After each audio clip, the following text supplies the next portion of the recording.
সবাইকে স্বাগতম আমাদের বিজয়গাথার অনুষ্ঠানে। আমাদের বিজয়গাথার অনুষ্ঠানের আজকের শিরোনাম হচ্ছে বঙ্গবন্ধু ও বাংলাদেশ। আমাদের সাথে স্টুডিওতে উপস্থিত আছেন কাজী মামুন। তিনি গ্লোবাল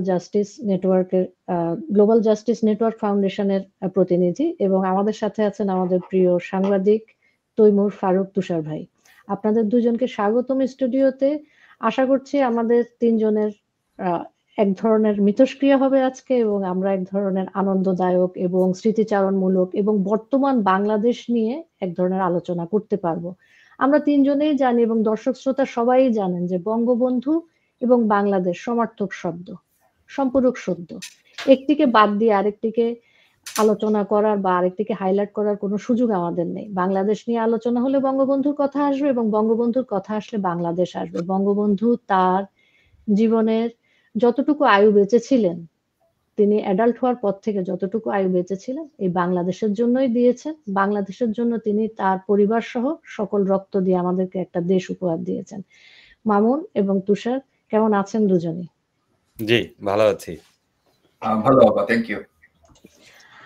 আজকে এই যে আমাদের একটা আলোচনার বিষয়বস্তু ঠিক হয়েছে, আপনাদের কি মনে হয় আমরা কি স্মৃতিচারণ করব, নাকি আমরা বর্তমান সাম্প্রতিক অবস্থা নিয়ে আলোচনা করব, নাকি দুটো একসাথেই করব? আপনাদের কি মনে হচ্ছে? আমার যেটা মনে হয় আসলে মানে মানুষ তো শেকড় থেকে বিচ্ছিন্ন হতে পারে না। মানুষের যে আপনার মানে আমাদের আদি এবং অন্ত সবকিছু কিন্তু কানেক্টেড একটার সাথে একটা। আপনার গতকালকে কি করলেন সেটার উপর নির্ভর করবে আজকে আপনার দিন কেমন যাবে। তো আমরা যখন এই আলোচনাগুলো করছি, আমাদের কাছে একটা বিষয়ে আমাদের মানে স্পষ্ট রাখা উচিত যে আমাদের শেকড় থেকে কখনোই ছেড়া যাবে না, এবং আমাদের শেকড়ের সাথেই আমরা যা করছি এবং যা হচ্ছে এবং যা হবে সবকিছু যুক্ত। সব এই আলোচনায় আমার মনে হয় যে সেই সম্পর্কটা রাখা উচিত।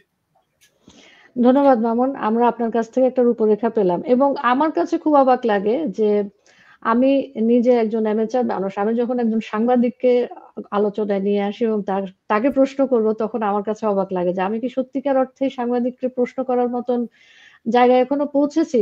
তুষার, আপনার কাছে আসছি। আমরা প্রথমেই বলেছি যে আজকে আমাদের আলোচনার বিষয়বস্তু বঙ্গবন্ধু ও বাংলাদেশ।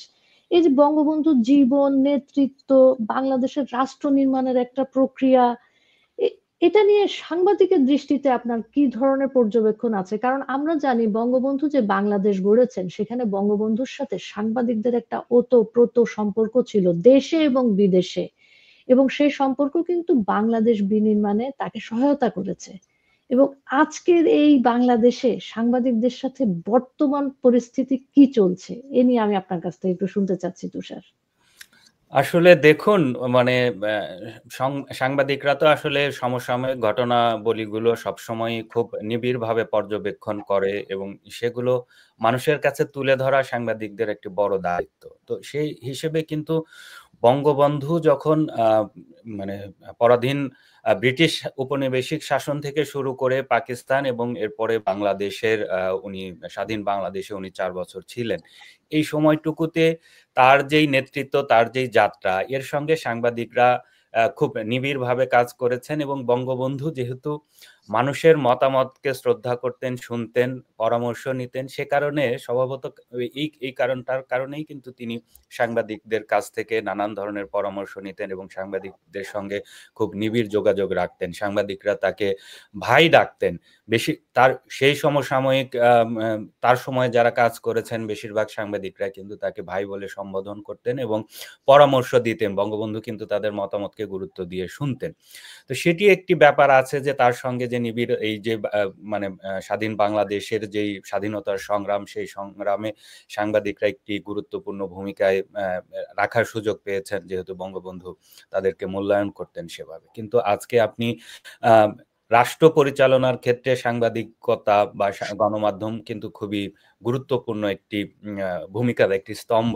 তো এই ক্ষেত্রে এখনকার সঙ্গে যদি আপনি কম্পেয়ার করেন, আপনি দেখবেন যে বর্তমান বাস্তবতায় বাংলাদেশে যে সাংবাদিকতার চর্চা হচ্ছে বা সাংবাদিকদের নিরাপত্তা বলেন, চাকরির নিরাপত্তা বলেন, এই জিনিসগুলো কিন্তু মারাত্মক এক ধরনের হুমকিতে আছে। এবং আপনি যদি খেয়াল করবেন, গত 5 আগস্ট আওয়ামী লীগ সরকার পতনের পরে এই যে আজকে পর্যন্ত যদি আপনি পরিসংখ্যান দেখেন, একটি বাংলাদেশের মূল ধারার যে বড় গণমাধ্যমগুলো আছে সেখানে কিন্তু প্রচুর সাংবাদিককে চাকরিচ্যুত করা হয়েছে। প্রচুর শতাধিক সাংবাদিকের কিন্তু অ্যাক্রিডিটেশন কার্ড, যে কার্ডগুলো কিন্তু সরকারি প্রতিষ্ঠানগুলোতে বিশেষ করে সচিবালয়ের মতো গুরুত্বপূর্ণ স্থাপনায় সংবাদ সংগ্রহের জন্য একটি প্রবেশ পাস হিসেবে কাজ করে। এই অ্যাক্রিডিটেশন কার্ডগুলো কিন্তু বাতিল করা হয়েছে। তো এই যে বর্তমান সময়ে আপনি দেখেন যে সাংবাদিক হত্যার ঘটনা বেড়ে গেছে এবং আন্তর্জাতিক সাংবাদিকদের যে সংগঠনগুলো গণমাধ্যম যারা পর্যবেক্ষণ করে তারা কিন্তু পরিসংখ্যান দিয়ে বলছে যে বাংলাদেশে কতজন সাংবাদিককে হত্যা করা হলো, কতজন সাংবাদিক আক্রান্ত হলো। তো এই যে একটি মবের মূল্য বলা হচ্ছে, সেই মবের মধ্য দিয়ে কিন্তু যেমন সাধারণ মানুষ আক্রান্ত হচ্ছে, সাংবাদিকরাও কিন্তু এর বাইরে না। তো বিভিন্ন তুষার, আপনার কি মনে হয় যে সাংবাদিকরা এর বাইরে না? কারণ সাংবাদিকতার যে হাউসগুলো আমরা দেখি বা মিডিয়া হাউসগুলো দেখি, এগুলার যতটা না সাংবাদিকদের হাতে আছে তার থেকে বেশি আছে হচ্ছে কি ব্যবসায়ীদের হাতে। সেই কারণে কি এই ধরনের অবস্থা তৈরি হয়েছে? না, এখন দেখুন যে গণমাধ্যমগুলো এটি একটি বৈশ্বিক প্রবণতা বিগত কয়েক দশক ধরে শুরু হয়েছে। তো এইটি কিন্তু বাংলাদেশেও প্রায় ২-৩ দশক ধরে সংবাদপত্রের যে কর্পোরেশনের যে মালিকানার অধীনে চলে যাওয়া, এটি কিন্তু খুব মানে বৈশ্বিক বাস্তবতা। কারণ সংবাদ মাধ্যম এখন একটি ব্যবসা প্রতিষ্ঠান হিসেবেই তাকে গণ্য করা হচ্ছে এবং সেভাবেই কিন্তু সংবাদ মাধ্যম পরিচালনা করা হয়। কিন্তু কর্পোরেটের যে ক্যারেক্টার সেটি কিন্তু বাংলাদেশে এখনো গড়ে ওঠেনি। কর্পোরেট মালিকানার সমস্যা না। আপনি দেখেন বিশ্বের উন্নত দেশগুলোতেও বড় বড় সংবাদ মাধ্যমের মালিকানা কিন্তু কর্পোরেশনগুলোর হাতে। তারপরেও কিন্তু তারা মানে তুলনামূলক অনেক বেশি স্বাধীন সাংবাদিকতার চর্চা করতে পারেন। সেখানকার সরকার পরিবর্তন বলেন, যুদ্ধাবস্থা বলেন, কোনো কিছুই কিন্তু তাদের এই যে সাংবাদিকতার চর্চা সেটিকে ব্যাহত করতে পারে না। বাংলাদেশেও কর্পোরেট মালিকানার জন্য এটি ঘটছে এমনটা বলা যায় না। মূলত আপনি যখন একটি দেশে যখন আইনের শাসন বিরাজ না থাকে তখন কিন্তু আসলে আপনি মালিকানা কার হাতে, এটি একটি গুরুত্বপূর্ণ বিষয় কিন্তু এটি প্রধানতম বিষয় না। রাষ্ট্রকে একটি দেশের নিরাপত্তা নিশ্চিত করতে হবে, আইনের শাসন বজায় রাখতে হবে। এটি কিন্তু বর্তমান সরকার ব্যর্থ হচ্ছে। এই ব্যর্থতার কারণেই কিন্তু এই যে মব সন্ত্রাসের মধ্য দিয়ে কিন্তু গণমাধ্যমকে নিয়ন্ত্রণ নেওয়া হচ্ছে। আপনি দেখেছেন যে বাংলাদেশে বেশ কয়েকটি গণমাধ্যমে সন্ত্রাসীরা ঢুকে হামলা করেছে, ভাঙচুর করেছে, সাংবাদিকদের চাকরিচ্যুত করতে বাধ্য করেছে। এরপরও কিন্তু এই সন্ত্রাসীদের বিরুদ্ধে এই সরকার কোনো ধরনের কোনো ব্যবস্থা নেয়নি। একজন সন্ত্রাসীকেও গণমাধ্যমে হামলার কারণে গ্রেপ্তার করা হয়নি। তো ফলে মালিকানার চেয়েও বড় বিষয় যে রাষ্ট্র এটিকে প্রশ্রয় দিচ্ছে কিনা। সেদিক থেকে বলা যায় রাষ্ট্রীয় পৃষ্ঠপোষকতায় আপনি দেখা যাচ্ছে বাংলাদেশে এখন এই যে গণমাধ্যমের উপরে চাপ বলেন, আক্রমণ বলেন, হামলার ঘটনাগুলো ঘটছে। আমরা যদি খুব ভালোভাবে খেয়াল করি, যারাই হামলার সঙ্গে জড়িত তারাই কোনো না কোনো ভাবে বর্তমান ইউনূস সরকারের সঙ্গে সম্পর্কিত এবং তাদের কাছ থেকে সুবিধাভোগীও এক ধরনের। জি, ধন্যবাদ তুষার। আমি একটু মামুনের কাছে আসতে চাই। তুষার তো তার সাংবাদিকতার লেন্সে আমাদেরকে বললেন যে কি হচ্ছে বা কি হতে যাচ্ছে এবং সংবাদপত্রের ভূমিকা তখন কি ছিল, এখন কি হচ্ছে, সে নিয়ে তিনি বলছিলেন।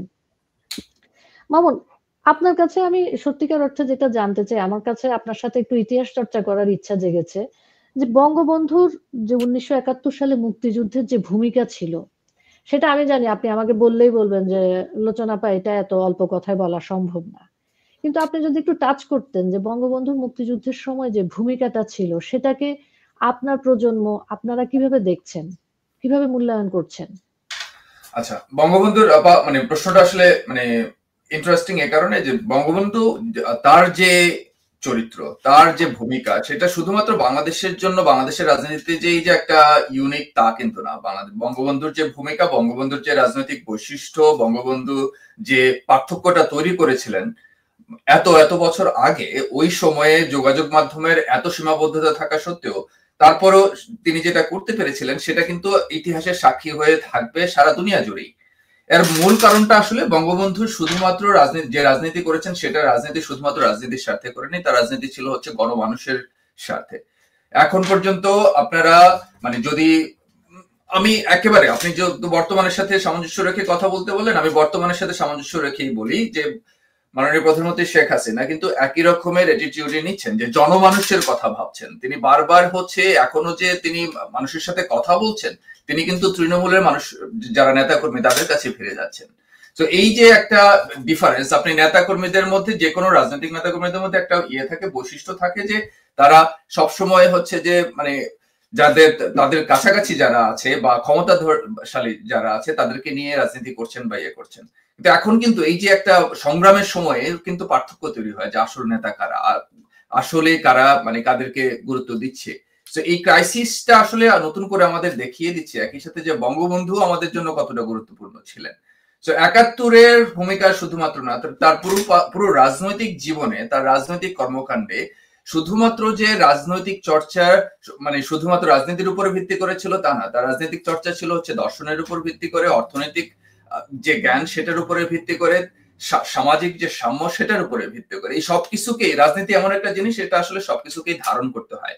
আপনাকে একই সাথে হচ্ছে তিনি যে মানে সমাজতন্ত্রের কথা বললেন, তিনি যে হচ্ছে ধর্মনিরপেক্ষতার কথা বললেন, এই বিষয়গুলো কিন্তু শুধুমাত্র রাজনীতি থেকে আসেনি, এই জিনিসগুলো এসেছে সামাজিক বাস্তবতা থেকে, অর্থনৈতিক বাস্তবতা থেকে।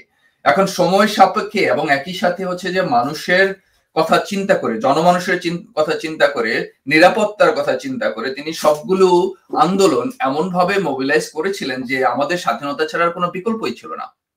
তো যেটা হয়েছে যে ১৯৭১ এবং আমাদের স্বাধীনতা এমন একটা পর্যায়ে পৌঁছেছিল যখন এটা ছিল একটা অবশ্যম্ভাবী একটা ব্যাপার।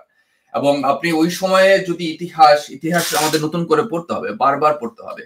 এবং ওই সময় ইতিহাস যদি ঘেটে দেখেন যে আপনি ৭ই মার্চের ভাষণের কথা আমরা বলছি, আমরা ২৫ তারিখ রাতে বঙ্গবন্ধুকে যখন ধরে নিয়ে যায় ওরা, এই ওই সময়ে পরপরই তার যে স্বাধীনতার ঘোষণা, তার যে রেডি করা ছিল, তিনি যে প্রিপেয়ার্ড ছিলেন এবং ঠিক সময়ের জন্য অপেক্ষা করছিলেন, সেই অপেক্ষাটা, এই সবকিছু থেকে কিন্তু আমাদের এখনো অনেক কিছু শিক্ষা নেওয়ার আছে। যেই কাজগুলো, যেই কোঅর্ডিনেশন, যে কম্বিনেশন যেটা বেলুচিস্তান করতে পারেনি, ফিলিস্তিন করতে পারেনি। আমি আরেকদিন আলোচনায় উদাহরণ দিচ্ছিলাম একের পর এক এরকম, যে এই বিষয়গুলো আমরা আসলে কতটা সৌভাগ্যবান, আমাদের যে কত বড় একটা মানে অ্যাসেট, আমি যেটা বলবো যে বঙ্গবন্ধু ছিলেন এবং এখনো আছেন, যে তার যে শিক্ষা সেটা আমাদের সাথে আছে, সেটা আমরা চর্চা করার চেষ্টা করি, যারা করছি, যতটুকুই পারছি করছি। তো এখন এটাই হচ্ছে ভিন্নতা, বঙ্গবন্ধু এখানেই আসলে ভিন্ন অন্য সবার চাইতে।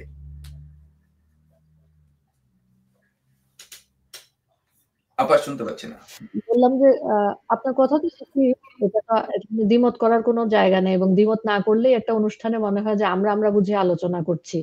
এখন ঘটনা যেটা হয় যে ঐতিহাসিক সত্য যেগুলো, মীমাংসিত সত্য যেগুলো, সেগুলো নিয়ে কিন্তু তর্কের জায়গা থাকে না এবং এটা অনেক মানুষকে বোঝানো যায় না, যারা এড়ে তর্ক করেন তাদেরকে বোঝানো যায় না যে মীমাংসিত সত্য নিয়ে কখনো তর্ক করতে হয় না। ঐতিহাসিক সত্য, ইতিহাসকে বিনির্মাণ করা যায় না, ইতিহাসের কে সামনে রেখে হয়তো এগোনো যায়, কিন্তু ইতিহাসকে নতুন করে লেখা, যেটা অতীত হয়ে গেছে সেটাকে বিনির্মাণ করা খুবই টাফ ব্যাপার। এখন আমাদের দেশে সেই প্রক্রিয়া চলছে। আমি এই সূত্র ধরে একটু তুষারের কাছে আসতে চাই। তুষার, আপনার সাংবাদিকতার জীবনে আমি দেখেছি আপনি অনেক এর মধ্যে প্রোগ্রামও করেছেন এবং অনেক আলোচনা করেছেন এবং আপনাদের আলোচনার মধ্য দিয়ে এই প্রজন্ম অনেক কিছু জানতে পারে তারা যদি ফলো করে থাকে।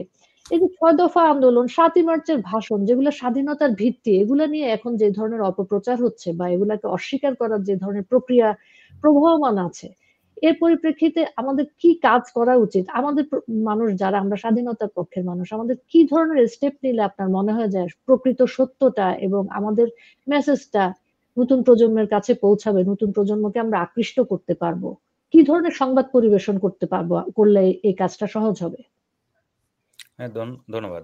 দেখুন, এই যে এটি একটি বাস্তবতা যে এই যে আধুনিক প্রযুক্তির বিকাশের সঙ্গে সঙ্গে মানুষের তথ্য প্রাপ্তি যতটা সহজ হয়েছে, সহজলভ্য হয়েছে, সেই সঙ্গে কিন্তু ভুল তথ্য, অপতথ্য এগুলোও কিন্তু মানুষকে ব্যাপকভাবে প্রভাবিত করছে। তো আমাদের প্রথম যেই কাজটি হওয়া উচিত এই যে অপতথ্যগুলোকে মোকাবেলা করা। আপনি দেখুন বাংলাদেশের বর্তমান যে পরিস্থিতি, একটি বড় বিশেষ করে জেন জি যাদেরকে বলা হয়, তাদের যদি আপনি খেয়াল করেন যে তাদের মধ্যে কিন্তু একটি বড় অংশকে তারা প্রভাবিত করেছে মিথ্যাচারের মধ্য দিয়ে। ক্রমাগতভাবে সামাজিক যোগাযোগ মাধ্যমগুলোকে ব্যবহার করে ক্রমাগত মিথ্যাচারের মধ্য দিয়ে ধারাবাহিকতা, মানে এটা কিন্তু একদম প্রতিনিয়ত তারা করে গেছে। এইটার মধ্য দিয়ে একটি জেনারেশনকে তারা বড় করেছে এই যে মিথ্যাচারের মধ্য দিয়ে। এটির বিপরীতে যে সত্যগুলো উপস্থাপন করা দরকার ছিল নির্মোহভাবে, সেটি কিন্তু হয় নাই। আওয়ামী লীগ টানা 16 বছর ক্ষমতায় থেকেছে, তাদের পক্ষ থেকে আমি গত 16 বছরে যদি আপনি খেয়াল করেন, বিপুল সংখ্যক বই লেখা হয়েছে বঙ্গবন্ধু মুক্তিযুদ্ধকে নিয়ে। আপনি সেগুলোর কন্টেন্টগুলো যদি দেখেন, মানে এটার তো আসলে কোনো পরিসংখ্যান নাই, কিন্তু আমার অনুমান যে মানে যদি 1000 বই প্রকাশ হয়ে থাকে, 2000 বই প্রকাশ হয়ে থাকে, এর মধ্যে 2-1টি বাদে বাকি সবগুলো ছিল স্থাবকতায় ভরা। আপনি আপনার ঊর্ধ্বতনকে কিভাবে খুশি করবেন সেই ধরনের লেখালেখি। আপনি নির্মোহভাবে ইতিহাসের জায়গায় রেখে যদি সেইভাবে আপনি প্রচারগুলো করতেন, মানুষের মধ্যে কিন্তু আপনার প্রতি এই যে একটা বিশ্বাসযোগ্যতার যে বিষয়টি, এটি কিন্তু মানে একদিনে তৈরি হয় না। এটি ধারাবাহিকতা রাখতে হয়। ইতিহাসবিদ যারা সমাজের বিশ্লেষক, যারা সমাজের পণ্ডিত, তাদের কিন্তু এই যে মতামত তৈরিতে একটি গুরুত্বপূর্ণ ভূমিকা থাকে। তো তাদের কি ভূমিকা ছিল সেটি কিন্তু এখন মানে প্রশ্নবিদ্ধ হচ্ছে। তারা ক্রমাগতভাবে যখন এই যে স্থাবকতার চর্চা করেছেন, যখন দলীয় লেজুর ভিত্তি করেছেন, তখন কিন্তু মানুষের কাছে তাদের বিশ্বাসযোগ্যতা হারিয়েছে। তো পক্ষান্তরে আপনার যারা প্রতিপক্ষ, তারা ক্রমাগতভাবে আপনার মিথ্যাচারের মধ্য দিয়ে মানুষের মনোজগতে একটি মারাত্মক নেতিবাচক প্রভাব তৈরি করেছেন মুক্তিযুদ্ধের বিরুদ্ধে এবং বঙ্গবন্ধুর বিরুদ্ধে। এই যে ধারাবাহিক মুক্তিযুদ্ধ কিন্তু একদিনে তৈরি হয়নি, এটি কিন্তু ধারাবাহিক একটি সংগ্রাম। আপনি যদি দেখেন যে পাকিস্তান সৃষ্টি হলো ব্রিটিশ উপনিবেশিক শাসনের বিরুদ্ধে গিয়ে, তো সেইখানে কিন্তু বঙ্গবন্ধু সহ সেই সময়ের বাংলাদেশের যারা নেতৃবৃন্দ, বাঙালি নেতৃবৃন্দ, তারা কিন্তু পাকিস্তান আন্দোলন করেছেন, ধর্মের ভিত্তিতে একটি রাষ্ট্র স্থাপনের জন্য তারা আন্দোলন করেছেন। কিছুদিনের মধ্যেই কিন্তু তারা বুঝতে পেরেছেন যে এই যে ধর্মভিত্তিক যে রাষ্ট্র, সেটি কিন্তু আসলে মানুষের মুক্তি দিতে পারে না। তারা কিন্তু নিজেদেরকে পরিবর্তন করে বাঙালি জাতীয়তাবাদের ভিত্তিতে ক্রমাগত সংগ্রামের মধ্য দিয়ে একটি রাষ্ট্র প্রতিষ্ঠা, স্বাধীন রাষ্ট্র প্রতিষ্ঠার যে সংগ্রাম, এটাই আমি আপনার কাছে এটাই জানতে চেয়েছি যে গদবাঁধা যে কাজগুলা হয়েছে তার বিপরীতে নতুন প্রজন্মকে আকৃষ্ট করার জন্য, আমরা যাদেরকে জেন জি বলছি, জেন আলফা বলছি, তাদেরকে আকৃষ্ট করার জন্য এবং তাদেরকে দেশের প্রতি, আপনি দেখেন বিশ্বের বিভিন্ন দেশে নানা সংকট আসে, তারা কিন্তু জাতীয় সংকটে এক হয়ে যায়, ঐক্যের জায়গা তৈরি হয়। তো আমাদের সেই জায়গাটা তৈরি করার জন্য আমি যারা পূর্বের প্রজন্ম, যারা আমাদের মতন বয়সী হয়ে গেছে, তাদের নিয়ে কথা বলছি না, যারা নতুন আসছে, জেন জি, জেন আলফা, আমি তাদেরকে বলছি যে তাদেরকে আকৃষ্ট করার জন্য কি করা যেতে পারে। কারণ আপনারা যারা সাংবাদিক, তারা সমাজের এমন অংশ দেখেন যেটা আমরা সাধারণ মানুষরা দেখি না, আপনাদের লেন্সটা আলাদা হয়, আপনারা বুঝতে পারেন হাওয়া কোন দিকে যাচ্ছে। তো তার ভিত্তিতে আপনার কি মনে হয় যে কিভাবে এদেরকে আকৃষ্ট করা যায় এবং তাদেরকে বলা যায় যে তোমার 7ই মার্চ নিয়ে নতুন করে বিতর্কের কিছু নেই, 26শে মার্চ নিয়ে বিতর্কের কিছু নেই, এটা এমনই, এটাই। তাদেরকে কিভাবে এই তথ্যের দিকে আকৃষ্ট করা যায়? দেখুন, এই যে আপনি যে আলাপটি করছিলেন, আপনার প্রথমত হইল আমরা যদি খেয়াল করি যে এই যে জেনারেশন, হ্যাঁ, তার মনোজগৎটা তৈরি হয়েছে কিভাবে, তার তথ্যের উৎস কি। মানুষ তো আমি যখন একটি সিদ্ধান্ত নেই, নিশ্চয় আমি কিছু না কিছু দ্বারা প্রভাবিত হই, এবং আমি যে তথ্যটা পাচ্ছি আমি কোথা থেকে পাচ্ছি। আপনি প্রথমত এটা একটু খেয়াল করেন। এখনকার জেনারেশন স্মার্টফোন ডিভাইসের সঙ্গে খুবই, তার কাছে গোটা বিশ্ব হাতের মুঠোয়, এবং আপনি নিশ্চয় দেখেছেন যে তারা সোশ্যাল মিডিয়া, বিশেষত বাংলাদেশের বাস্তবতায় যদি আপনি খেয়াল করেন, সেইখানে কিন্তু ফেসবুক এটি মারাত্মক প্রভাবশালী মাধ্যম। আপনি দেখেন যে ফেসবুক থেকে তথ্য নিচ্ছে, ইউটিউব থেকে তথ্য নিয়ে মানুষ এক সিদ্ধান্ত নিচ্ছে। আপনি প্রথমত দেখবেন যে আমার সিদ্ধান্ত গ্রহণ প্রক্রিয়ায় মূল তথ্যের উৎসটা কি। আমি দেখেছি অনেক জেনজি বাদ দেন, আমি দেখেছি যে অনেক গুরুত্বপূর্ণ পজিশনে কাজ করেন, হয়তো আমার সঙ্গে কোনো একটা তথ্য শেয়ার করেছেন, আমি জাস্ট অবাক হয়ে তাকে জিজ্ঞেস করলাম যে এটি আপনি কোথায় পেয়েছেন এই তথ্যটা। উনি বলেন কেন ইউটিউবে। আপনি বুঝেন যে ইউটিউবের একটি কন্টেন্ট একজন শিক্ষিত মানুষ, পদস্থ কর্মকর্তা, আমি এই যে লাস্ট মেতে ইউরোপ সফর করছিলাম, তো সেই সময়ে মানে একটি দূতাবাসের খুবই ঊর্ধ্বতন একজন কর্মকর্তার সঙ্গে আমার আলাপচারিতা হচ্ছিল। তখন উনি আমাকে একটি কথা বলেন, জাস্ট আমি এখন বলছি না, তাই আমি বলছি যে আপনি কোথায় জানলে? বলছে কেন? একজনের নাম ধরে, এক সাংবাদিকের নাম ধরে বলছে কেন? তার ইউটিউব চ্যানেলে দেখলাম। এই যে আপনি তথ্য কোথা থেকে পাচ্ছেন এটি আপনি খেয়াল করেন। আপনি তথ্য নিয়ে, এই জেনারেশন তথ্য পাচ্ছে ইউটিউব থেকে, তাদের কাছে বিশ্বাসযোগ্য মাধ্যম ইউটিউব, বিশ্বাসযোগ্য মাধ্যম ফেসবুক। এইখানে যে তথ্যগুলো তারা নিচ্ছে, যেই মিথ্যাচার প্রচার হচ্ছে, যেটার মধ্য দিয়ে তারা সিদ্ধান্ত নিচ্ছে, এটির বিপরীতে আপনি যে সত্যটি জানান দিতে চান, আপনি যেই ইতিহাসের কথা তার কাছে প্রচার করতে চান, সেইটির জন্য যে আয়োজন থাকা দরকার সেটি নাই।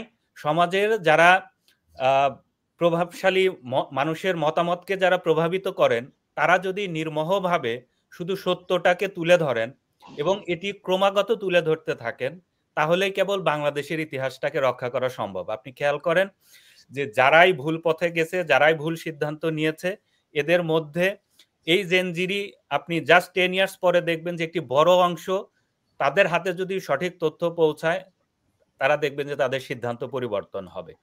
এই বয়সটা ভুল পথে যাওয়ার বয়স। এই যে কচি মনে অনেক কিছু দাগ কাটে, তারা সত্য মিথ্যা এত কিছু যাচাই করার আগ্রহ থাকে না। ধীরে ধীরে কিন্তু আপনি যদি সঠিক তথ্যটা এই প্ল্যাটফর্মগুলোকে চিহ্নিত করেন, প্রথমত চিহ্নিত করা যে এইখানে তারা তথ্য কোথা থেকে নেয় এবং তথ্যের উৎসগুলো চিহ্নিত করে সেগুলোতে সত্যটা তুলে ধরা। এবং আপনি লোচনাপা, আপনি একটা জিনিস খেয়াল করবেন যে মিথ্যাকে মোকাবেলা করার, অপতথ্যকে মোকাবেলা করার একটি পথ, একটি স্বীকৃত পথ গোটা বিশ্ব জুড়ে চর্চা হয়, সেটি হলো সত্যটা জানান দেওয়া।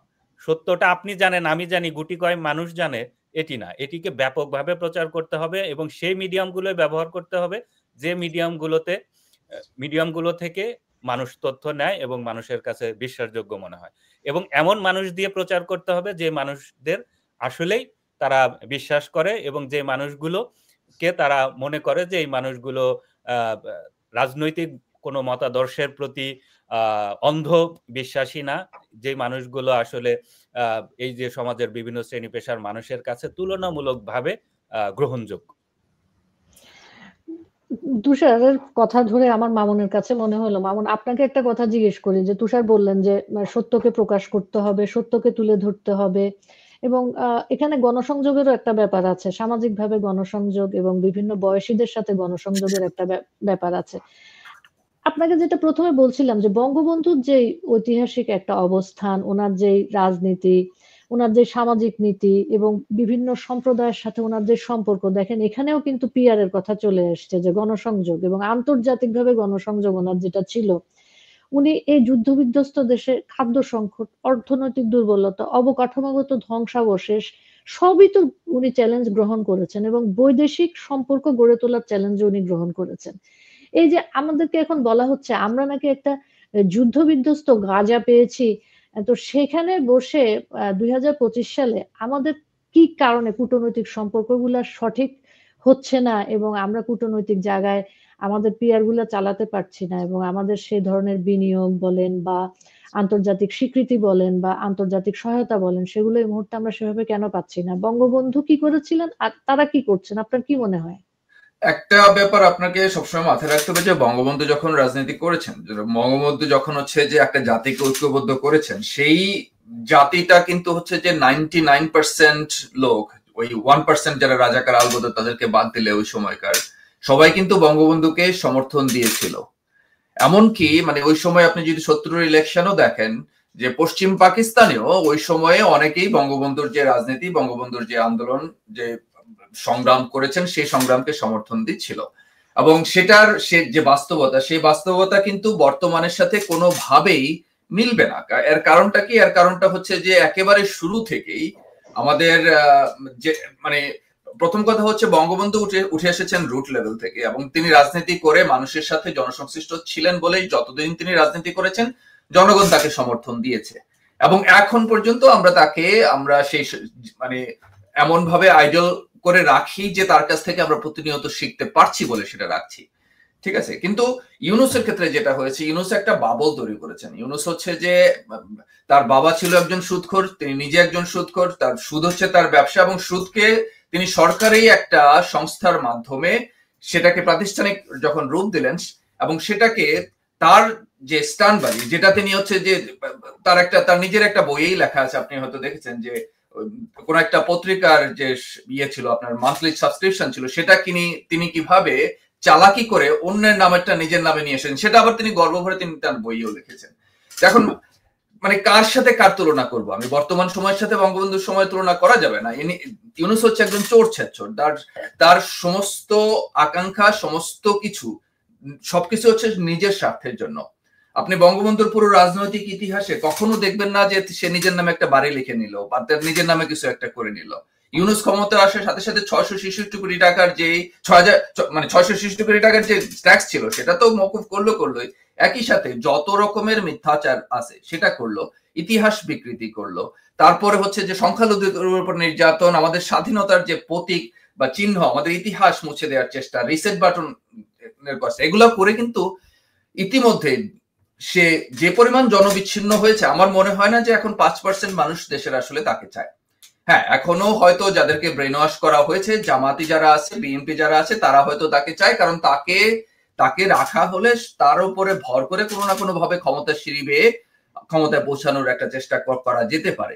সেই আকাঙ্ক্ষা থেকেই মূলত কিছু মানুষ যারা ক্ষমতা লোভী, যারা চাঁদাবাজ, যারা হচ্ছে এখন পর্যন্ত মানে শোষণ চালিয়ে যাচ্ছে, যেখানে দেশটা নষ্ট হয়ে যাচ্ছে, 70% ইনভেস্টমেন্ট শেষ হয়ে গেছে, যেখানে হচ্ছে যে আপনি কূটনৈতিক সম্পর্কের কথা বলবেন যে এখন আজকে কেন ওরা ফেক চিঠি বানাতে হয়, নরেন্দ্র মোদীর নামে, বা এটা একটু ব্যাখ্যা করবেন মামুন, সবাই জানে না ফেক চিঠিটা কিভাবে বানানো হলো এবং সিগনেচার ছাড়া কিভাবে একটা জায়গা থেকে এটা শেয়ার করা হলো, একটা গুরুত্বপূর্ণ জায়গা থেকে, এটা একটু সবার জন্য বলবেন, এটা সবার জানা দরকার। তো এই বিষয়টা কিন্তু আমরা আগেও দেখেছি। আপনারা যখন বাংলাদেশের স্বাধীনতা দিবস বা বিজয় দিবসে আমরা দেখেছি যে আপনার যখন ভারত থেকে বা আমাদের প্রতিবেশী রাষ্ট্রগুলো থেকে যখন শুভেচ্ছা দেওয়া হয়, তখন কিন্তু হয় ওরা ওদের এম্বাসির অফিসিয়ালি ওরা হচ্ছে সেটা ডিক্লেয়ার করে, অথবা আমি দেখেছি নরেন্দ্র মোদী টুইট করতে, আমি দেখেছি একসময় ধরেন আমেরিকান প্রেসিডেন্টও টুইট করতে এই বিষয়গুলোতে। তো এখন হচ্ছে ওদের অ্যাকাউন্ট থেকে সরাসরি করা। এখন একটা টুইট আমরা পেয়েছি, সেটা ভারতের থেকে সেটা এসেছে, সেটা কিন্তু বাংলাদেশের মানুষকে উদ্দেশ্য করে শুভেচ্ছা জানিয়েছে নরেন্দ্র মোদী, এবং সেটা হয়তো স্ক্রিনশট আপনারা দেখেছেন। সেক্ষেত্রে ইউনূসের পিআর টিম কি করলো, এরা নিজেরা একটা চিঠি বানালো, সেখানে ইউনূসকে হাইলাইট করলো, ইউনূসের সাথে একটা সুহৃদ সম্পর্ক একটা দেখানোর চেষ্টা করলো। এই যে ধরেন হচ্ছে এর সাথে সাথে আবার হচ্ছে ইউনূস যে চীনে গেল, মানে কতটা অপমানজনক একটা ব্যাপার হতে পারে যে যেখানে বাংলাদেশ, চীন, বাংলাদেশ, জাপান এই সম্পর্কগুলো গত অনেক বছর ধরেই মানে একটা সুদৃঢ় একটা অবস্থানে ছিল। এর 5ই আগস্টের কিছুদিন আগে প্রধানমন্ত্রী শেখ হাসিনাও তো ঘুরে এসেছেন। এখন ইউনূস গেল এয়ারপোর্টে, দুইটা ছবি আপনারা কেউ একজন পোস্ট করেছে পাশাপাশি, ঠিক আছে। ইউনূস গেল এয়ারপোর্টে, একজন উপমন্ত্রীকে ওরা পাঠিয়েছে তাকে রিসিভ করতে, একজন উপমন্ত্রী, মন্ত্রী পর্যায়ের লোক না। একটা দেশের রাষ্ট্রপ্রধান যখন আসে তখন স্বাভাবিকভাবে নরম থাকে, হয় সমপর্যায়ের অথবা সিনিয়র কোনো লিডারশিপ বা কোনো নেতা যায় সেখানে হচ্ছে যে তাকে রিসিভ করতে। সেখানে ইউনূসকে পাঠালো একজন উপমন্ত্রীকে, এবং সেই সাথে শফিকুল আজকে তার ইউনূসের সহকারী দেখলাম আবার সেটা প্রচার করার চেষ্টা করছে কি কোন এক হান্নান না কোন প্রভিন্সের ইউনূস নাকি উপদেষ্টা ছিল। এখন এই যে মিথ্যাচারগুলো আসলে শুরু করেছে মানে পিনাকি, এবং পিনাকি স্টাইলে, একই স্টাইলে হচ্ছে যে এরা তো আসলে শিখেছে পিনাকির কাছ থেকে, এবং মিথ্যাচারগুলো এমন ভাবে করছে যে মিথ্যাচারগুলো আসলে ওরা করছে একেবারে লো আইকিউ লেভেলের যে লোকজন তাদের জন্য। এগুলো এখন গ্রামের লোকজনও বিশ্বাস করে না, গ্রামের লোকজনও যথেষ্ট জানে যে, কারণ এগুলো দেখতে দেখতে মানুষ অভ্যস্ত, মানুষজন দেখেছে গ্রামের লোকজন যে বঙ্গবন্ধু একজন প্রাদেশিক নেতা, তখন তো আসলে বাংলাদেশ ছিল না, ঠিক আছে। পূর্ব পাকিস্তানের একজন নেতা হিসেবেও যখন বিভিন্ন দেশে গিয়েছে, তাকে কিভাবে অ্যাকসেপ্ট করেছে মানুষ, তার সাথে কিভাবে কথা বলেছে, তাকে কিভাবে এখন পর্যন্ত, তাকে হত্যা করার এত বছর পরও এখনো কিভাবে মানুষ স্মরণ করে, ঠিক আছে। এখন ওরা বলছে যে হ্যাঁ 30 বই কোন কোন ইউনিভার্সিটিতে পড়া হয়। এখন এই হিসাবটা শফিকুল আমাকে করে দেখি কতগুলো ইউনিভার্সিটিতে বঙ্গবন্ধুর জীবনী পড়ানো হয় এত বছর পরও। এখন ইউনূস তার চালবাজি করে করে হ্যাঁ কিছু কিছু জায়গায় সে জায়গা করে নিয়েছে, এবং সেটার পিছনে একটা বিশাল ফান্ডিং এর ব্যাপার ছিল। ইউএসএআইডির মতো সংগঠন ছিল, ইউএন এর মতো সংগঠন তাকে ব্যাকআপ দিয়েছে। বঙ্গবন্ধুর মতো কিছুই ছিল না। বঙ্গবন্ধু চীনের বিরুদ্ধে, আমেরিকার বিরুদ্ধে, ইউএন এর বিরুদ্ধে লড়াই করেছে, করে তারপরে আমাদেরকে একটা স্বাধীন দেশ দিয়েছে। এখন মানে আপনি মানে বর্তমান সময়ের কথা মানে যে আপনার প্রশ্নের উত্তর দিতে গিয়ে আমি বলি যে এখন এই সময় যেটা হচ্ছে এটা কিন্তু অস্বাভাবিক কিছু না, কারণ এদের গোড়াতেই দুর্বলতা। এরা নিজের ইতিহাসকেই অস্বীকার করছে। যেখানে এরা হচ্ছে যে মানুষ প্রমোশনের জন্য খুঁজে, এরা হচ্ছে ডিমোশন করে দেশটাকে পাকিস্তানের লেভেলে নিয়ে যাওয়ার চেষ্টা করছে। তাহলে মামুন, আপনি বলতে চাচ্ছেন যে ইউনূস যে ধরনের গণসংযোগ গুলো করছে সেগুলো আগামীতে বাংলাদেশের কূটনৈতিক সম্পর্ক রক্ষার ক্ষেত্রে বিভিন্ন দেশের সাথে এক ধরনের সমস্যাই তৈরি করবে? এটা আমি বলবো যে এটা দীর্ঘস্থায়ী একটা সমস্যা তৈরি করবে, কারণ তার একটা দেশের একটা স্ট্যাটাস থাকে, ঠিক আছে? এখন বাংলাদেশের একজন সরকার প্রধান গেল, সেখানে একটা উপমন্ত্রীকে ওরা পাঠালো, এবং এটা কিন্তু একটা স্ট্যান্ডার্ড তৈরি করে দেয় যে আচ্ছা তার মানে হচ্ছে বাংলাদেশ হচ্ছে যে ওরকম লেভেলের একটা দেশ যেটাকে অত গুরুত্ব না দিলেও চলে, ঠিক আছে? তারপর নেক্সট টাইম দেখা যাবে সে মানে শ্রীলঙ্কা গেছে, শ্রীলঙ্কার হয়তো ছোট দেশ, তারপরেও বাংলাদেশকে গুরুত্ব দিচ্ছে না। তারপর দেখা যাবে জাপান গেছে, এমন যাওয়ার পদ্ধতিটাই দেখেন, একজন দেশের রাষ্ট্রপ্রধান যখন যায় যে কোনো দেশে, সে কিন্তু তার নিজের দেশের ন্যাশনাল ফ্ল্যাগ বহনকারী যে বিমান সেটা নিয়ে যায়, সেটা একটা নর্ম, ঠিক আছে? সেখানে সে গেল হচ্ছে সাউদার্ন চায়নার একটা ভাড়াটে বিমান নিয়ে, সেখানে মানে 55 এই ঘটনাটা কেন ঘটলো বলে মনে হয় তুষার? উনি কেন এরকম একটা প্রাইভেট প্লেনে করে গেলেন, সাউদার্ন চায়নার ইয়েতে করে একটা প্লেনে করে গেলেন, এবং উনি যাওয়ার পরে যে ধরনের নিউজগুলো আমরা দেখলাম, বাংলাদেশ ইউনূস হেডস এরকম করে টাইটেল এসেছে, না প্রধান উপদেষ্টা হিসেবে এসেছে, না দেশের প্রধান হিসেবে এসেছে, বাংলাদেশ ইউনূস, বাংলাদেশের ইউনূস, এরকম করে বিভিন্ন আন্তর্জাতিক নিউজ পেপার গুলা নিউজ করেছে। আপনার সাংবাদিকতার পর্যবেক্ষণ থেকে কি মনে হয় এই ধরনের কাজ কেন করতে হলো তাকে?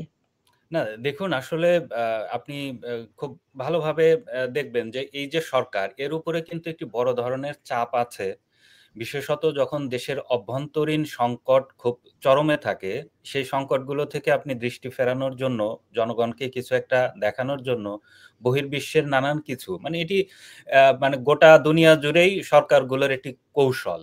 তারা হলো জনগণের দৃষ্টি ভিন্ন দিকে নেওয়ার জন্য কিছু কিছু মেকি জিনিস দেখানোর চেষ্টা করে। তো এর মধ্যে এটি একটি, যে ইউনূসের এই যে সফর, চায়না সফর, এটি কিন্তু এই মুহূর্তে খুব গুরুত্বপূর্ণ ছিল না, কারণ বাংলাদেশের একজন সরকার প্রধান মাত্র কয়েক মাস আগে আগের প্রধানমন্ত্রী তিনি কিন্তু চায়না সফর করে এসেছেন। তো ফলে দুই দেশের যদি স্বার্থগত কোনো বিষয় থাকে, রাষ্ট্রীয় বিষয়গুলো কিন্তু এত ঠুনকো বিষয় না যে প্রতি সপ্তাহে প্রতি মাসে এটার কোনো ডেভেলপমেন্ট হবে, সরকার প্রধান যাবে আসবে, এটি কিন্তু হয় না।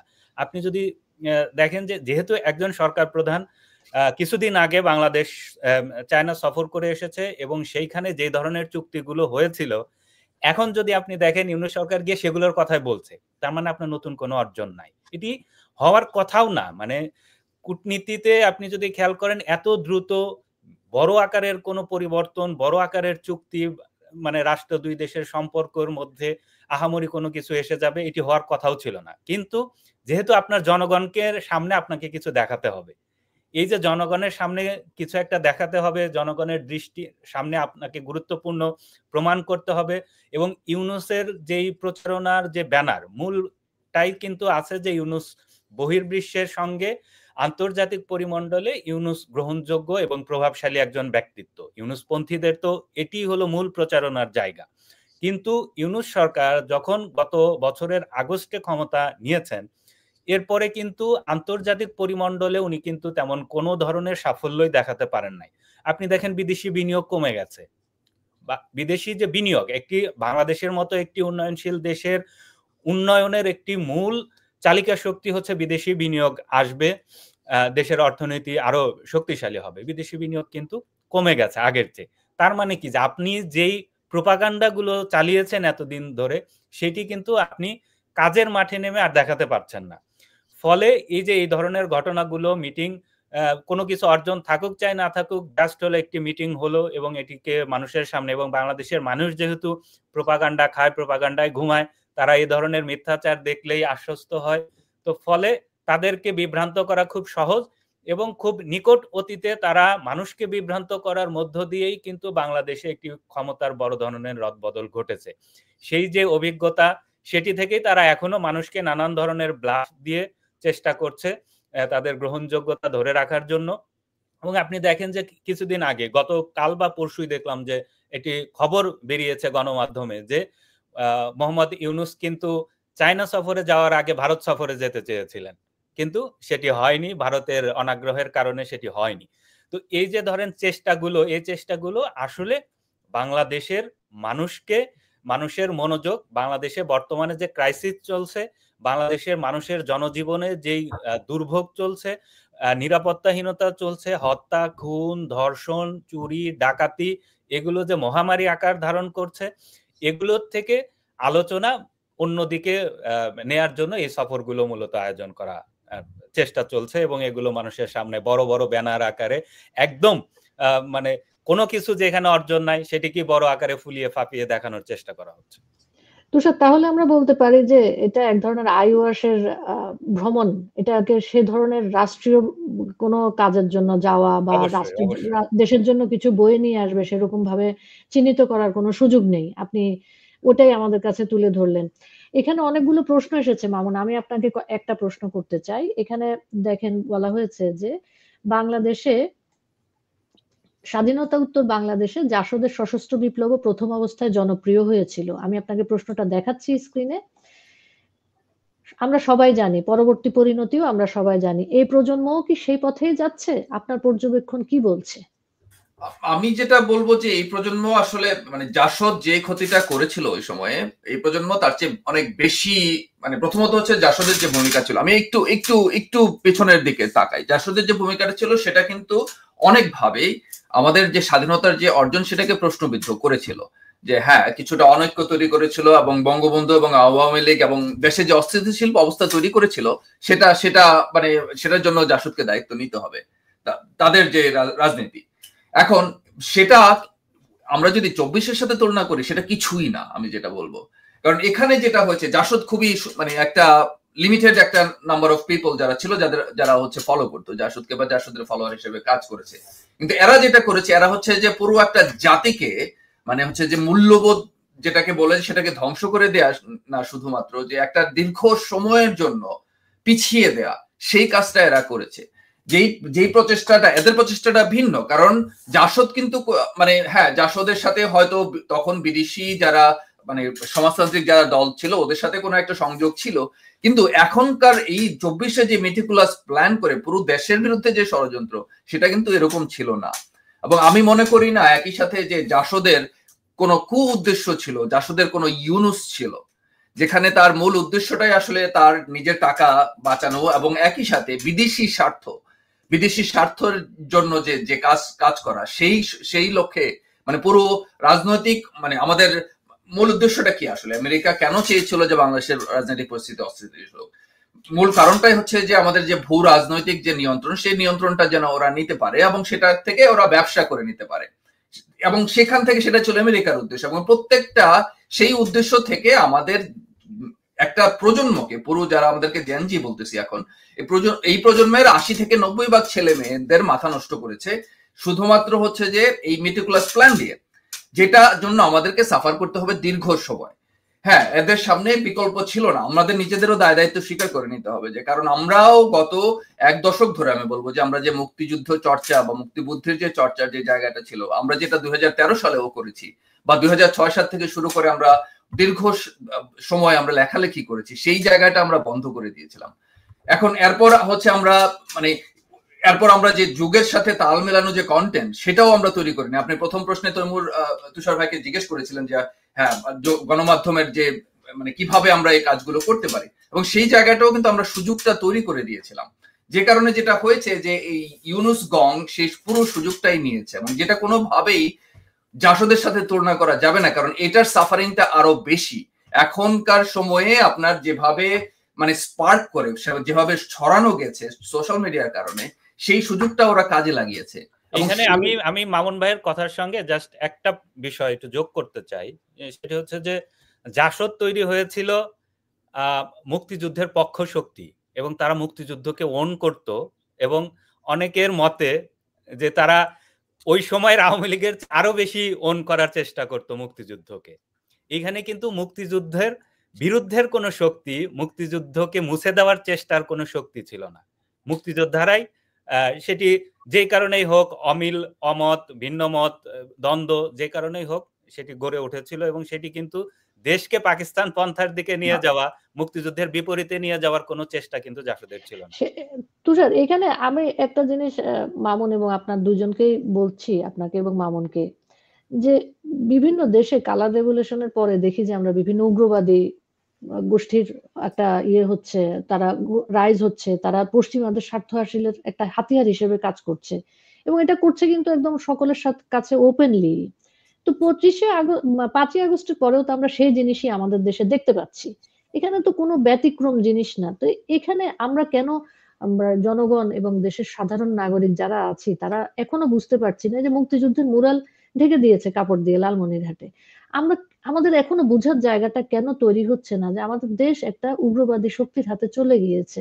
জাসদের কথা আপনি যেটা বললেন, তারা মুক্তিযুদ্ধকে ধারণ করত, এখন যারা এসছে তারা মুক্তিযুদ্ধকে ধারণ করছে না। এই মেসেজটা তো পরিষ্কার। এটা পরিষ্কার ভাবে জানার পরেও কেন জনগণ এখানে রিয়েক্ট করছে না? আসলে দেখুন, এই যে মুক্তিযুদ্ধের বিরুদ্ধে, মুক্তিযুদ্ধের মধ্য দিয়ে আপনি 5ই আগস্টের পরপরই 1-2 সপ্তাহ একটি ব্যাপক কিন্তু প্রচার সামাজিক যোগাযোগ মাধ্যমে আমি খেয়াল করেছি। সেটি হলো মুক্তিযুদ্ধ ভুল ছিল, কেন ভুল ছিল, পাকিস্তান ভাঙাটা ভুল ছিল, কেন ভুল ছিল। এই যে প্রচারণাগুলো, এগুলো কিন্তু বাংলাদেশে আপনি দেখুন বিভিন্ন সময়ে ধর্মের নামে অনেক কিছু মানুষকে খাওয়ানো হয়েছে, গেলানো হয়েছে। তো এই যে পাকিস্তান মুসলমানদের দেশ, সেইখানে ভারতের ইন্ধনে, ভারতের ষড়যন্ত্রের মধ্য দিয়ে পাকিস্তান মুসলমানদের দেশ ভেঙে বিভক্ত করা হয়েছে, এই ধরনের ন্যারেটিভ কিন্তু গ্রামের মানুষ পর্যন্ত, যার ওই অর্থে সেই ধরনের শিক্ষা দীক্ষা, পড়াশোনা, ইতিহাস নিয়ে জানাশোনা নাই, তাদের মধ্যে কিন্তু ব্যাপক হারে এই যে আমরা একটু আগে যেটি বলছিলাম যে মিথ্যাচার, প্রোপাগান্ডা, এগুলো কিন্তু ব্যাপকভাবে প্রচার করে তাদের মনোজগতে, মানে খুব বড় গোষ্ঠী না হলেও অনেকের মনোজগতে এটি প্রভাব ফেলেছে। ফলে তৃণমূলের যে জনগোষ্ঠী, তাদের কিন্তু আপনাকে আবার কাউন্টার ন্যারেটিভ দিয়ে তাদেরকে চেঞ্জ করার চেষ্টা করতে হবে। এটি হচ্ছে আমি তৃণমূলের কথা বললাম। এবার আসি আমি মধ্যবিত্ত, শিক্ষিত মধ্যবিত্তের কথায়। শিক্ষিত মধ্যবিত্তের সমস্যা হলো যে তারা কিন্তু একটি বেকায়দায় পড়ে গেছে বাংলাদেশে, তাদের অবস্থান এখন। যখন আপনি তখন জুলাই আগস্টে আপনি ধরতে পারেন নাই যে এই যে আপনি কালার রেভুলেশন বললেন, আমি এটাকে ডলার রেভুলেশন বলি। এই ডলার রেভুলেশনের পেছনের শক্তি কারা, আপনি কাদের সঙ্গে মাঠে নেমেছেন, এটি কিন্তু তারা তখন প্রাইমারিলি ধরতে পারে নাই। যখন তারা ধরতে পেরেছে, ততদিনে তারা কিন্তু ওই শক্তির পক্ষে, মুক্তিযুদ্ধের পক্ষ শক্তির সঙ্গে একটি মানে দ্বন্দ্বে জড়িয়ে গেছে। এই যে দ্বন্দ্বের যে জায়গাটা, এখন বুঝতে পারলেও লোকলজ্জা বলেন বা নিজের অবস্থান, তো মানুষ আসলে মানুষের স্বভাবগত বৈশিষ্ট্যের কারণেই সকল, মানে বেশিরভাগ মানুষ কিন্তু রাতারাতি আবার ইউটার্ন করতে পারে না, করে না। তো একটু সময় লাগবে। আমার ধারণা শিক্ষিত মধ্যবিত্ত তারা ইতিমধ্যেই এটি অনুধাবন করতে পেরেছে। বাংলাদেশে জঙ্গিবাদী শক্তির, ইসলামিক বিভিন্ন শক্তি, যে জঙ্গিগুলো বাংলাদেশে বিভিন্ন সময়ে নাশকতা চালিয়েছে ধর্মের নামে, এই শক্তিগুলোর যে উত্থান ঘটেছে, এটি এখন দিনের আলোর মতো স্পষ্ট। আপনি দেখেন, ইউনূস সরকার দায়িত্ব নেওয়ার পর থেকে কারাবন্দী ছিল এরকম প্রায় 200 জঙ্গি, যারা একদম রাষ্ট্রীয় গোয়েন্দা সংস্থা এনএসআই এর রিপোর্ট অনুযায়ী যারা হচ্ছে বাংলাদেশের রাষ্ট্রের স্থিতিশীলতা এবং নিরাপত্তার জন্য হুমকি হিসেবে চিহ্নিত করা, এই তালিকাভুক্ত প্রায় 200-র মতো জঙ্গি কিন্তু কারাগার থেকে মুক্তি পেয়েছে। এটি কিন্তু ইউনূস সরকার মুক্তি দিয়েছে। এবং আপনি দেখেছেন যে বাংলাদেশের বিভিন্ন স্থানে মিছিল, মিটিং করেছে উগ্র ধর্মীয় গোষ্ঠী। তারা কিন্তু আইসিসের আদলে কালো পতাকা নিয়ে, কালেমা লেখা পতাকা নিয়ে রাজধানীতে কিন্তু প্রকাশ্যে মহড়া দিয়েছে। এটি কিন্তু মানে সাধারণ মানুষ, যারা শিক্ষিত সমাজ, তারা কিন্তু জিনিসটি স্পষ্ট হয়ে গেছে। কিন্তু আমার ধারণা যে তারা একটু সময় নিচ্ছে, এটি স্বাভাবিক। তারা খুব দ্রুতই আবার দেখবেন যে এই যে জঙ্গিবাদী গোষ্ঠীর বিরুদ্ধে এবং ইউনূস সরকারের জঙ্গি তোষর নীতির বিরুদ্ধে কিন্তু তারা খুব শিগগিরই দেখবেন যে ঘুরে দাঁড়াবে।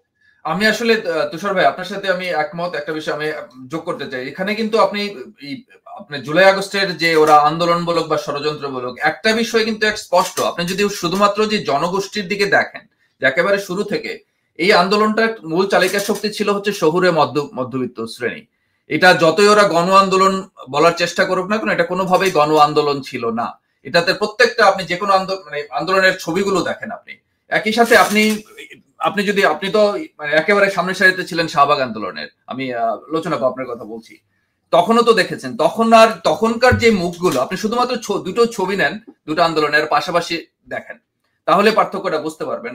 এবং দুইটা আন্দোলনের গতি প্রকৃতি দেখলেও বুঝতে পারবেন গণ আন্দোলনকে কখনো আসলে গণ আন্দোলন বলা যায় আমার মনে হয় সেটা নিয়েও ভাবার সময় হয়েছে এখন, যে এটাকে আসলে গণ আন্দোলন যে ওরা দাবি করছে, ওরা এটাকে আমাদের ডিবাঙ্ক করা উচিত, এটা আসলে গণ আন্দোলন ছিল কিনা।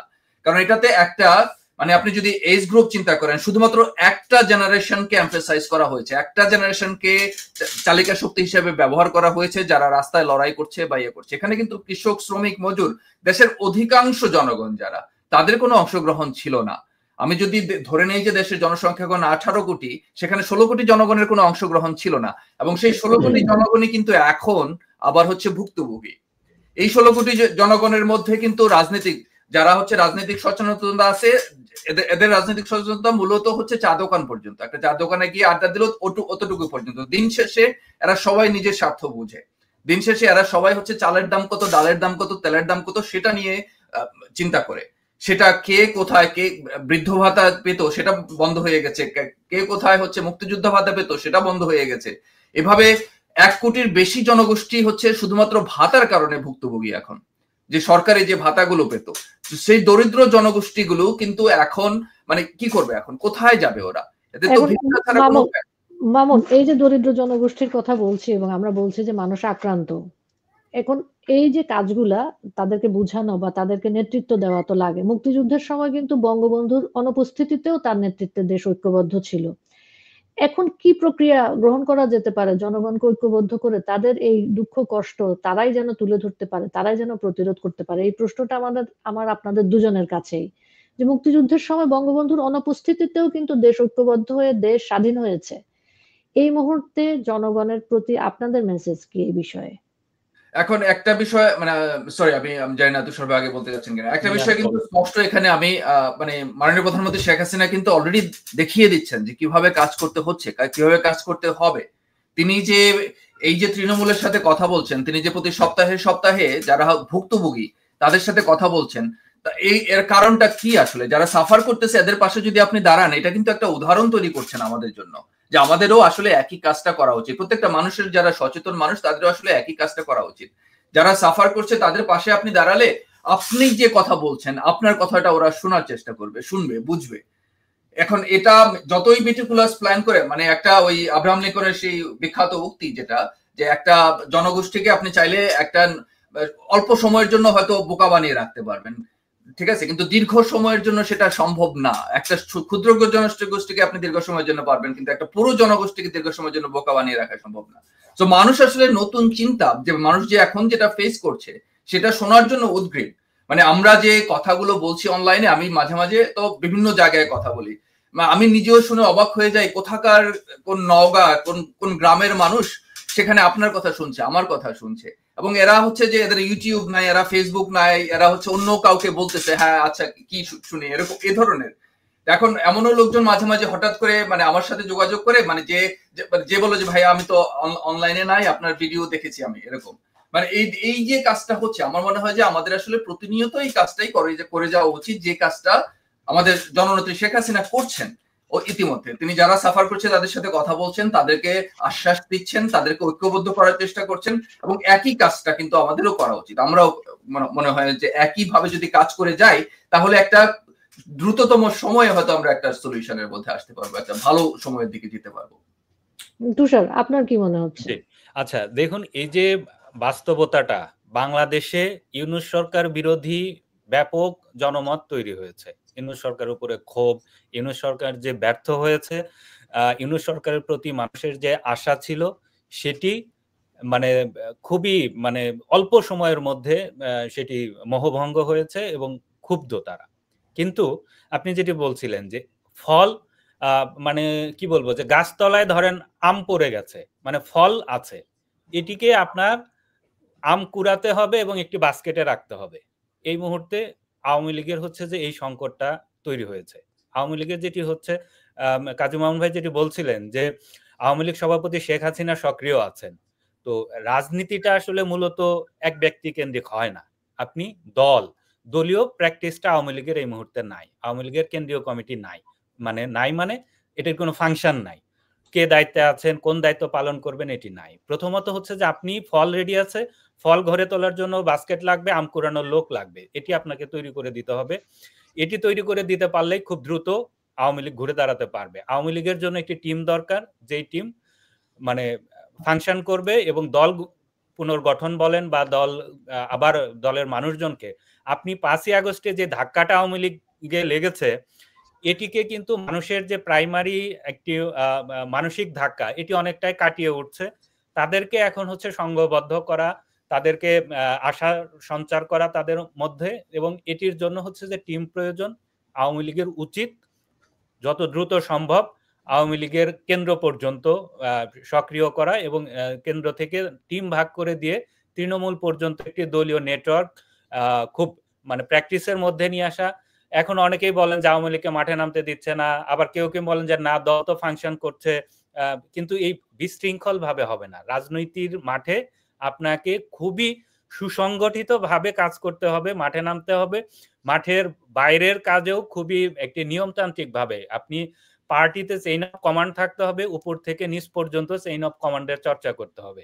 এখন আপনি ইউনিয়ন পর্যায়ের একজন যদি পার্টির কেন্দ্রীয় পর্যায়ের সিদ্ধান্ত দিয়ে ফেলেন, এইটি আসলে কোনো দলের জন্যই সুখকর প্র্যাকটিস হবে না। আওয়ামী লীগের যত দ্রুত সম্ভব উচিত তার সংগঠনটাকে একটি শৃঙ্খলার মধ্যে নিয়ে আসা বলতে কাজটা শুরু করা, এবং এই চেষ্টাটা শুরু হলেই, ফাংশন শুরু হলেই, টিম ভাগ করে কাজ শুরু হলেই দেখবেন ফল রেডি আছে, খুব দ্রুতই আওয়ামী লীগ ঘুরে দাঁড়াতে পারবে। এবং এই যে তাদের যেই ইউনূস সরকারের বিরুদ্ধে যে ক্ষোভ বিক্ষোভ মানুষের আছে, সেটিকে খুব দ্রুত কাজে লাগানো যাবে। রাজনীতির কথা বলছিলেন তুষার, যে রাজনৈতিকভাবে মোকাবেলা করতে হবে বিষয়টাকে। তো মামুনকে আমি প্রশ্ন করতে চাচ্ছি, মামুন, আপনি, আমরা তো অ্যাক্টিভিস্ট। ধরেন যে 1971 সালে বঙ্গবন্ধু আমাদের মতন অ্যাক্টিভিজম করছেন, উনি রাজনীতি না করে। আপনাকে আমি একজন অ্যাক্টিভিস্ট হিসেবে কোশ্চেনটা করছি, উনি যদি অ্যাক্টিভিজম করতেন রাজনীতি না করে দেশের সংকটে, তাহলে কি আমরা বাংলাদেশ পেতাম, মামুন? আচ্ছা, এখানে আমি আসলে আমি আপনার সাথে দ্বিমত করতেছি আসলে, এটা পুরোপুরি একদম। কারণটা হচ্ছে যে অ্যাক্টিভিজম কি রাজনীতির বাইরে? আমি আপনাকে পাল্টা প্রশ্নটা করি সেখানে। কারণ একটা সময়ে আমরা হচ্ছে যে হ্যাঁ, এই সময়ে আমাদের জন্য অনেক কাজ হচ্ছে সহজ, কিন্তু উদ্দেশ্যগত ভাবে যদি চিন্তা করে দেখেন যে বঙ্গবন্ধু হচ্ছে মানুষের সাথে কথা বলছে, নাম্বার ওয়ান। তিনি কিন্তু নিজেও প্রচুর পড়তেন বিশ্ব সম্পর্কের, অর্থনৈতিক সম্পর্কে তার কিন্তু জ্ঞান ছিল যথেষ্ট, এবং সেটা সেই জ্ঞানের জন্য জায়গাতে সীমাবদ্ধ না। তার সবচেয়ে বড় যে জ্ঞানের জায়গাটা ছিল সেটা হচ্ছে রাজনৈতিক চর্চা। হ্যাঁ, আমরা এখন যেটা করছি এটা কি রাজনৈতিক চর্চা না?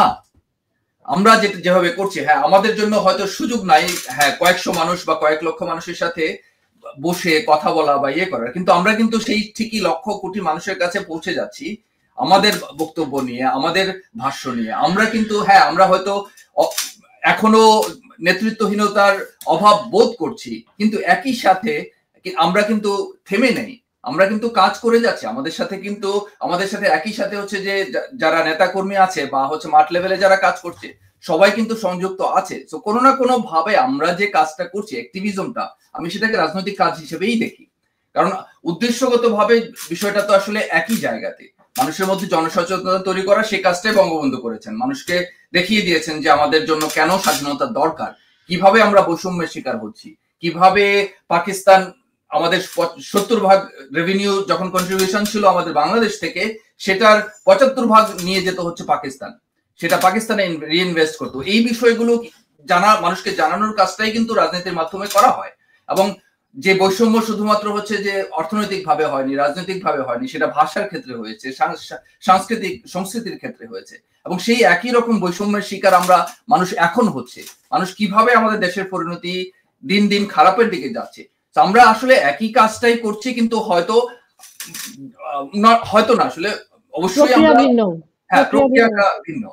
এখন দেখুন, এই যে কাজের কথা, অ্যাক্টিভিজম, আমরা এই কাজগুলো কিন্তু আমরা কি করতে পারি, একটি মাঠ তৈরি হতে পারে, কিন্তু আমি আগে যেটি বলছিলাম যে এটির ফল তখনই ঘরে আসবে, ফল আমরা ঘরে তুলতে পারবেন না। ফল ঘরে তোলার জন্য লাগবে একটি দল এবং দলের ফাংশন। এখন প্রশ্ন উঠতে পারে, আপনি খেয়াল করেন বঙ্গবন্ধু ৫৫ বছরের জীবনে ১ যুগের বেশি জেলখানায় কাটিয়েছেন, তো নিজের জীবনের ঝুঁকি নিয়েছেন। তো এই জিনিসগুলো আওয়ামী লীগের দিক থেকেও নিতে হবে। আপনি জেলে যাবেন, আপনি আক্রান্ত হবেন, আপনি মারা পড়বেন, রাজনীতিতে যুদ্ধের ময়দান হয়ে গেছে এখন এটি তো আর এখন বাংলাদেশে আওয়ামী লীগের জন্য রাজনৈতিক পরিস্থিতি কিন্তু শুধু রাজনীতির মাঠ নাই, নিয়মতান্ত্রিক রাজনীতির মাঠ নাই, এটি হয়ে গেছে একটি যুদ্ধক্ষেত্রের মতো। তো ফলে সেই যুদ্ধক্ষেত্রে আপনি অ্যাক্টিভিজম করে অবশ্যই একটি জনমত তৈরি করতে পারবেন, কিন্তু সেই জনমতকে কার্যকর করার জন্য, সেই জনমতকে মানে ফল নিয়ে আসার জন্য অবশ্যই দলকে প্রথমত ফাংশন করতে হবে, এবং এই দলের যতই আপনি অ্যাক্টিভিজম করেন এই ফলগুলো ঘরে তোলার জন্য দলের সক্রিয়তা লাগবে। আপনি দেখেন বাংলাদেশে আওয়ামী লীগের পক্ষে কথা বলার জন্য বাংলাদেশে একজন নেতা এখন পর্যন্ত নাই। এটি ধরেন 1 মাস 2 মাস 3 মাস প্রাইমারি ধাক্কা, ঠিক আছে, বড় একটি বিপর্যয় হয়েছে, ঠিক আছে, কিন্তু আপনি যখন বছর গড়িয়ে যাচ্ছে আপনি বাংলাদেশে কাউকে না কাউকে পার্টির মুখপাত্র বলেন বা যেই বলেন, যেই ফরম্যাটেই হোক, কিছু নেতা তো সামনে আসতে হবে। তারা জেলে যাবেন, আবার কেউ আসবেন, আরেকজন জেলে যাবেন, আরেকজন আসবেন, এইভাবে তো আওয়ামী লীগ এই 75 বছরের বেশি পুরনো একটি রাজনৈতিক দল, এবং বাংলাদেশে স্বাধীনতা যুদ্ধে যারা নেতৃত্ব দিয়েছে, তারা যাদের নেতৃত্বে আমরা স্বাধীন দেশ পেয়েছি, সেই দেশে একটি যত বড় বিপর্যয় বলেন আপনি, যত বড় ধাক্কাই বলেন, যত ষড়যন্ত্রের কথাই বলেন, সেই দেশে আওয়ামী লীগকে রিপ্রেজেন্ট করার মতো আমরা নেতাদেরকে সামনে দেখব না। তো এই জায়গাটাতে আমার মনে হয় যে আরো একটু আওয়ামী লীগকে ফোকাস করলে বা যত দ্রুত তারা এটি করে দিবে, আমার মনে হয় যে এই যে অ্যাক্টিভিজম আপনারা করছেন এটির ফল তত দ্রুত আওয়ামী লীগের ঘরে যাবে। তুষার, আপনার কাছে আমার এটা শেষ প্রশ্ন, কারণ আমরা অনুষ্ঠানের প্রায় শেষ দিকে। আপনি অনুষ্ঠানের শুরুতেই বলেছেন অনেক সাংবাদিক এবং মিডিয়া হাউস আক্রান্ত এবং অ্যাক্রিডিটেশন কার্ড বাতিল হয়েছে। আপনি এই মুহূর্তে নিজে প্রবাসে আছেন, আপনি কি কোনো মানে প্রবাসে একটা জনমত তৈরি করার জন্য, সাংবাদিকদেরকে ছাড়ানোর জন্য বা সাংবাদিকদের আইনি যেন সুবিধা পায়, তারা যারা কেস লড়ছেন তারা যেন আইনি সুবিধা পায়, এই ধরনের কোনো জনমত তৈরির কাজ কি করছেন বা কোনো কিছুর সাথে সংশ্লিষ্ট আছেন?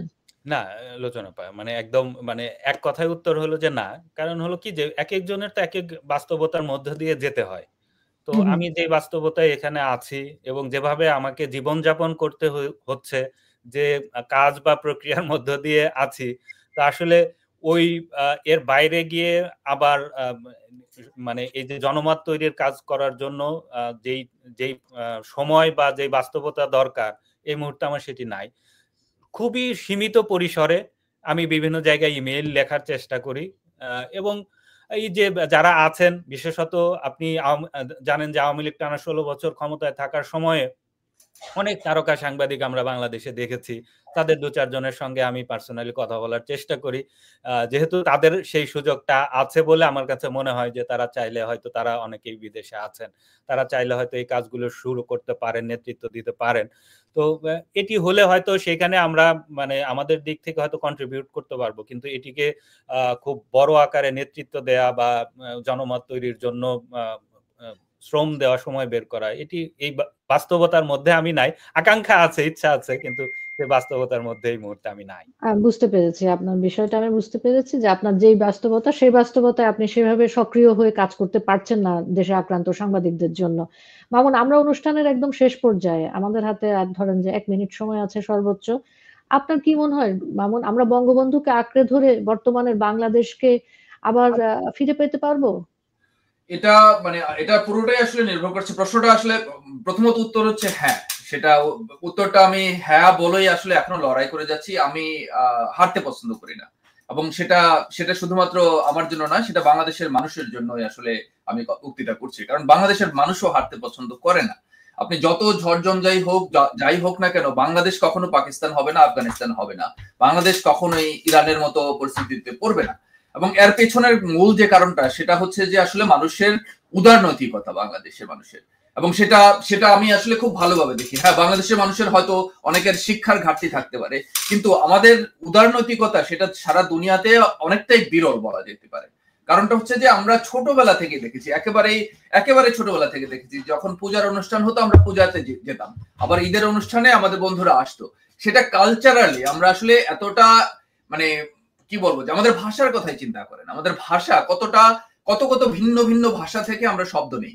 মানে এটাও কিন্তু একটা উদারনৈতিকতার একটা বৈশিষ্ট্য। আপনি যখন ওপেন কালচারালি, যখন আপনি নতুন নতুন ইয়েকে নিচ্ছেন, এখন এই জায়গাটাতে আমরা কিন্তু কনজারভেটিভ না। আমরা কিন্তু এমন না যে হ্যাঁ মৌলবাদীদেরকে যেভাবে এখন তুলে ধরা হচ্ছে, যে মনে হচ্ছে যে পুরো দেশ মৌলবাদে ছেয়ে গেছে, কিন্তু এটা মনে হচ্ছে কারণ হচ্ছে সেই যে 5% মানুষ যারা জামাত ইসলামী বলেন আর হচ্ছে বিভিন্ন নামে আছে, ওরা কেউ জামাত বলে, কেউ হিজবুত বলে, সব আলটিমেটলি সব হচ্ছে একই ধর্মীয় গোড়ামির যে দলগুলো, এই দলগুলোর সংখ্যা কিন্তু খুব বেশি না, 5%, তাই না? এখন অবস্থা ক্রমে এদেরকে ক্ষমতায় বসিয়ে দেওয়া হয়েছে এবং এরা সুযোগ পাচ্ছে, এই জন্য মনে হচ্ছে যে এরা সংখ্যায় অনেক বেশি। এবং এদের বিরুদ্ধে যে আমাদের যে লড়াইটা, হ্যাঁ আমাদের লড়াইটা হয়তো দীর্ঘ। আমি কিন্তু একেবারে শুরুতেই বলেছিলাম যে আমরা যখন এই লড়াইটা শুরু করছি, যে আমাদের লড়াইটা শুধুমাত্র এটা ক্ষমতার লড়াই না, আমাদের এখানে লড়াইটা হচ্ছে আদর্শের লড়াই, আমাদের লড়াইটা হচ্ছে মূল্যবোধের লড়াই, আমাদের লড়াইটা হচ্ছে যে মানুষের চিন্তা চেতনাকে পরিবর্তন করার লড়াই। কারণ যেটা হচ্ছে যে মেটিকুলাস প্ল্যান দিয়ে যেটাকে ওরা অল্প কিছুদিনের মধ্যে ধ্বংস করে দিয়েছে, সেই মূল্যবোধ আবার তৈরি করা এটা কিন্তু সহজসাধ্য কোনো কাজ না, এটা করতে সময় লাগে এবং সেই সময়টা আমাদেরকে দিতে হবে। আমি হতাশ হতে রাজি না, জাস্ট এখন 8 মাস 9 মাস হয়ে গেছে, 6 মাস 7 মাস হয়ে গেছে, আমি দিন গুনতে রাজি না। এটা যদি 2 বছর লাগুক, 10 বছর লাগুক, আমি লড়াই চালিয়ে যেতে চাই। আমি যতদিন না জয় পাই, আমি আছি সামনের দিকে। এখন এইটুকু যদি মনোবল না থাকে, আমরা তো আসলে জয় পাবো না। এই মনোবলটা আমি মনে করি যে বাংলাদেশের প্রত্যেকটা মানুষ ধারণ করে। আমি মনে করি না বাংলাদেশের মানুষ জঙ্গিবাদকে মেনে নিচ্ছে কোনোভাবে। ধন্যবাদ মামুন, ধন্যবাদ তুষার। আমরা অনুষ্ঠানের একদম শেষ দিকে, আমাদের কথা এটাই যে যত কিছুই ঘটুক মনোবল হারানো যাবে না। মনোবল হারালে আর মানুষের কিছুই থাকে না। এবং আমাদের আজকের আলোচনা থেকে আমরা খুব সংক্ষিপ্তভাবে এটুকুই বুঝতে পারলাম যে বঙ্গবন্ধুকে জানতে হলে বাংলাদেশকে বুঝতে হবে, আর বাংলাদেশকে বুঝতে হলে বঙ্গবন্ধু নেতৃত্বকে স্মরণ করতে হবে। এটা আমরা খুব ভালোভাবেই বুঝতে পারলাম।